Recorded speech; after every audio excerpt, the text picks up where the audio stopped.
What's happening, Spotlight crew? Get ready for a rapid-fire rundown of the biggest stories making waves right now. The news cycle never sleeps, and neither do we, bringing you the must-know updates you won't want to miss. We're kicking things off with a story that's hitting close to home for many, as a beloved program dedicated to fostering early literacy is facing a significant challenge. Next up, we're shifting gears to the vibrant world of entertainment and the personal journey of a true icon. We'll explore how a legendary artist is navigating personal loss by embracing new experiences and connecting with fans in a whole new way.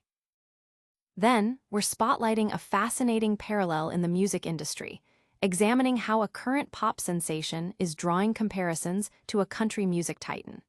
We'll break down the artistic connections and the broader trends that are shaping the soundscape.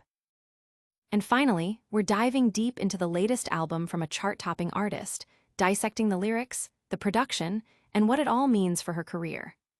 Stick around for all the details and make sure you're subscribed so you don't miss out. Don't forget to like, subscribe, and hit that notification bell so you never miss a beat.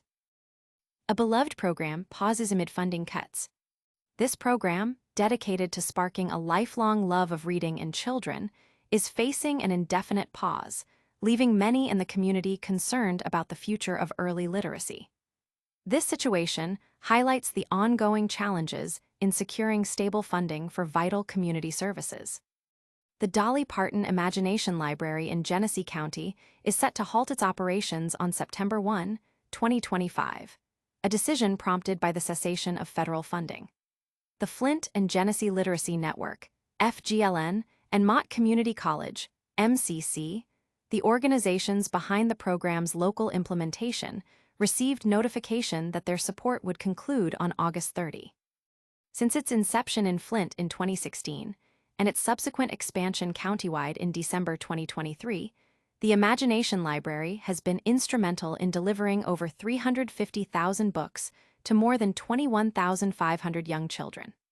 The program's model involves Dolly Parton's Foundation covering the cost of the books themselves, while local entities are responsible for the expenses associated with printing and mailing. Each child typically receives a book per month, at an annual cost of approximately $26 per child.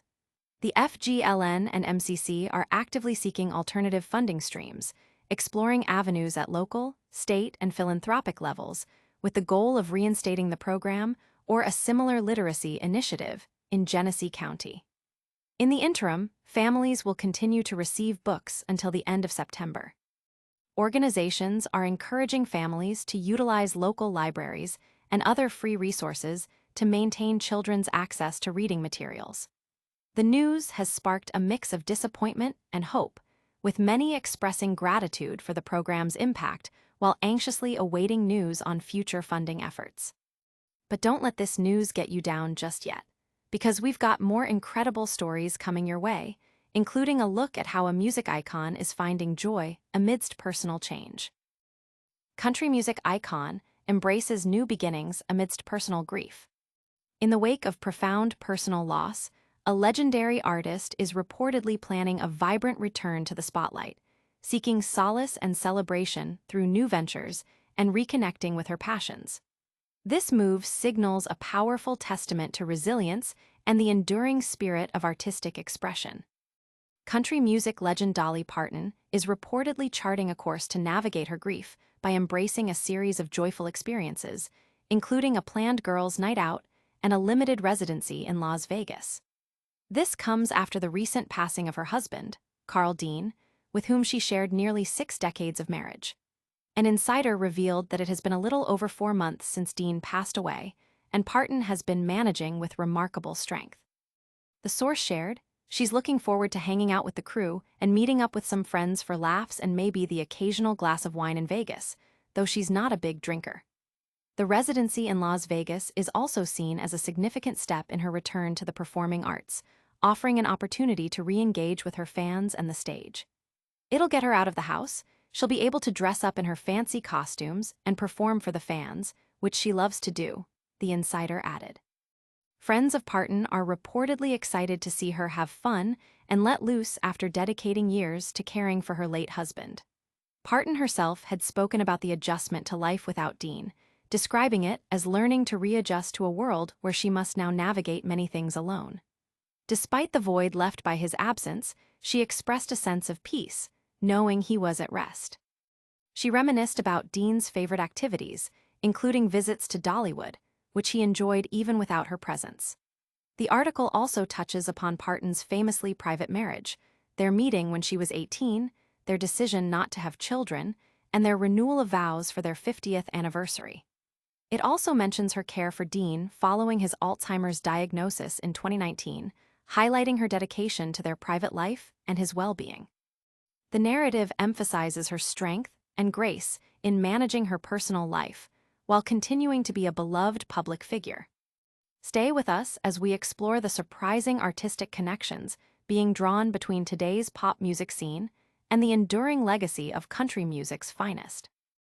Pop Sensations' new album echoes country music icons' legacy. A new album release is sparking conversations about artistic lineage, drawing clear parallels between a contemporary pop star and a legendary country music figure. This comparison goes beyond mere stylistic similarities, delving into shared performance personas and a keen understanding of audience engagement. The recent release of Sabrina Carpenter's album, Man's Best Friend, has ignited discussions about her artistic trajectory, with many drawing comparisons to the iconic Dolly Parton. This connection was first highlighted when Carpenter released a country remix of her hit song, Please Please Please, featuring Parton herself. The similarities extend beyond their musical collaborations.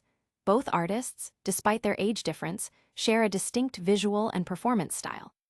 Critics have noted that Carpenter, much like Parton, embodies a high femme camp aesthetic, mastering the role of the sexbot savant, a bombshell persona with underlying intelligence and wit.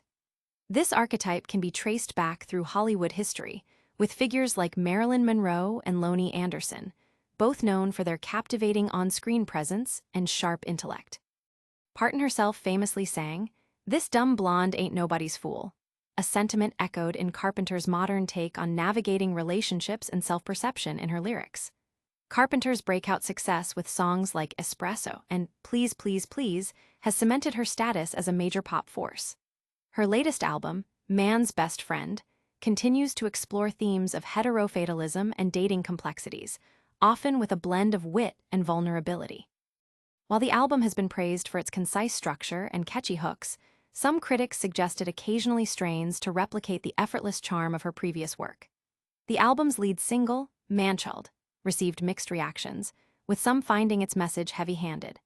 However, tracks like Tears and My Man on Willpower showcase Carpenter's ability to subvert expectations with disco-infused beats and relatable lyrical narratives about modern relationships. The album also features moments of country pop influence, reminiscent of artists like Casey Musgraves and Shania Twain, further solidifying the connection to Parton's genre-bending artistry. Despite minor criticisms, the album demonstrates Carpenter's growing artistic maturity and her consistent ability to craft memorable, conversation-starting music. The comparison to Parton underscores Carpenter's potential to become a similarly enduring and influential figure in the music industry, carrying forward a legacy of charisma, clever songwriting, and multifaceted artistry. But the conversation doesn't stop there. We're diving even deeper into the music world, dissecting the lyrical content and production of a highly anticipated new album. Popstar's latest album, a masterclass in modern femme camp. A new album is making waves, not just for its catchy tunes, but for the artist's skillful blend of vulnerability, wit, and a distinct visual persona that has critics comparing her to a legendary music icon. This release solidifies her place as a significant voice in contemporary pop music.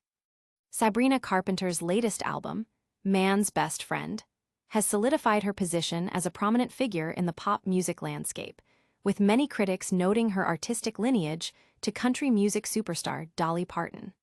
Carpenter's ability to blend high femme aesthetics with sharp lyrical wit has drawn comparisons to Parton's own iconic persona.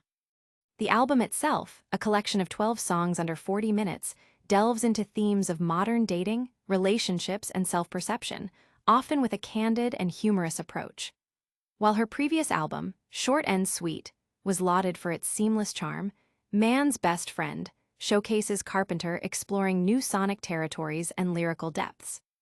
The album's opening track, Manchild, which served as an early single, garnered attention for its direct lyrical content and 80s-inspired production, though some critics found it to be less nuanced than other tracks on the record. However, the album quickly recovers momentum with songs like Tears, a disco-infused track that playfully flips traditional relationship dynamics, and My Man on Willpower, which humorously addresses a partner's overdedication to career. The album also features Sugar Talking, a song with a clear country pop influence, reminiscent of artists like Casey Musgraves and Shania Twain, highlighting Carpenter's genre fluidity.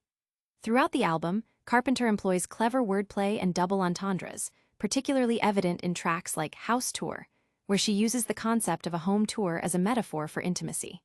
The album concludes with Goodbye, an ABBA-esque track that bids farewell to an ex-lover with multilingual flair.